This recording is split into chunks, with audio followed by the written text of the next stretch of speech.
कुंडली में मंगल की स्थिति के बारे में बताने जा रहे हैं। यदि कुंडली में प्रथम भाव में मंगल स्थित होता है तो ऐसा व्यक्ति अति साहसी, क्रूर और शरीर में चोट लगती रहे ऐसा योग उसको बनता रहता है। यदि द्वितीय भाव में मंगल बैठा हुआ होता है तो वह चेहरा अच्छा ना हो, उसकी वाणी अच्छी ना हो, बोलने में कुशल ना हो, धन से हीन हो और दूसरे लोगों के यहाँ नौकरी करने वाला होता है। यदि वही मंगल तृतीय भाव में बैठ जाता है तो ऐसा व्यक्ति गुणवान, धनवान, शूर, सुशील, दूसरे लोगों पर हुकूमत करने वाला अर्थात उन पर अनुशासन करने वाला होता है, किंतु ऐसे व्यक्ति को अपने छोटे भाइयों का सुख प्राप्त नहीं होता है। यदि चौथे भाव में मंगल होता है तो मानसिक दुख उसे प्राप्त होता है, भवन और वाहन से हीन होता है, बुद्धि से हीन होता है, माता के सुख से हीन होता है, अर्थात उसको किसी प्रकार के सुख की प्राप्ति नहीं होती है। यदि पांचवें घर में मंगल होता है तो ये बुद्धि से हीन होता है, सुख से हीन होता है, साथ ही चुगलखोर भी होता है, दूसरों की चुगली करने में तत्पर रहता है। यदि मंगल छठे भाव में बैठा है तो ऐसा व्यक्ति लक्ष्मीवान, शत्रुओं को जीतने वाला, राजा के समान पराक्रमी, वैभवशाली और अत्यंत कामी होता है। ऐसे व्यक्ति निडर होते हैं, किसी से डरते नहीं हैं और यह रोग से हीन होते हैं, इनको रोग नहीं होता है कभी। यदि सप्तम भाव में मंगल होता है तो इसका बड़ा निकृष्ट फल है। इससे यह पत्नी के सुख से हीन होता है, रोग से ग्रस्त रहता है, दूसरे लोगों के यहाँ नौकरी करता है, कुटुंब से हीन होता है, बुरी बातें करने वाला, बुरे विचारों वाला और दूसरे की निंदा करने में तत्पर होता है। यदि अष्टम भाव में होता है मंगल तो इसका शरीर भी बेडौल होता है, सुडौल शरीर ना होकर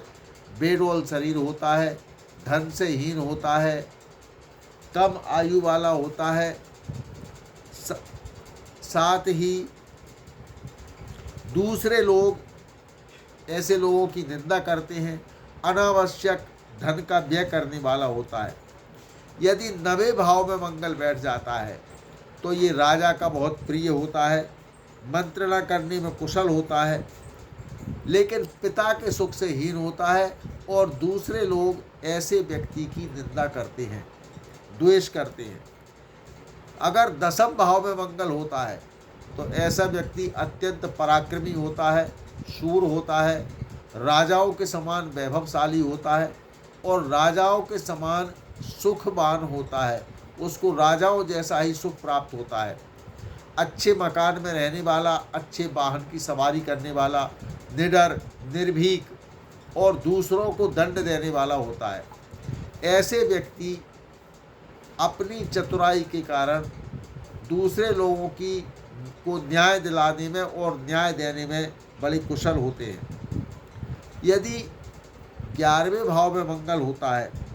तो ये धनवान होता है, शूर, सुशील होता है, ऐसा व्यक्ति पराक्रमी होता है,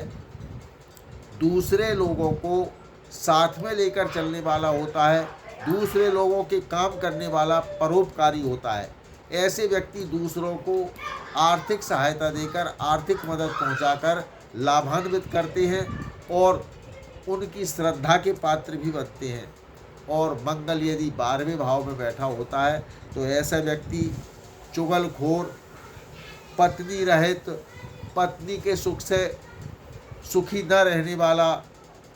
और दूसरों की निंदा में तत्पर रहने वाला, दूसरों की निंदा सुनने वाला, दूसरे लोग ऐसे व्यक्ति से द्वेष रखते हैं और यह अशुभ वचन बोलने वाला, दूसरों के प्रति बुरे विचार रखने वाला होता है। अब जिनकी कुंडली में यदि मंगल खराब स्थानों में बैठा है तो ऐसे व्यक्तियों को हमारी राय है कि वह मंगल का दान करें, जाप करें, मंगल का उपचार करें, जिससे कि उनको मंगल का गलत जगह बैठने की परेशानी ना हो।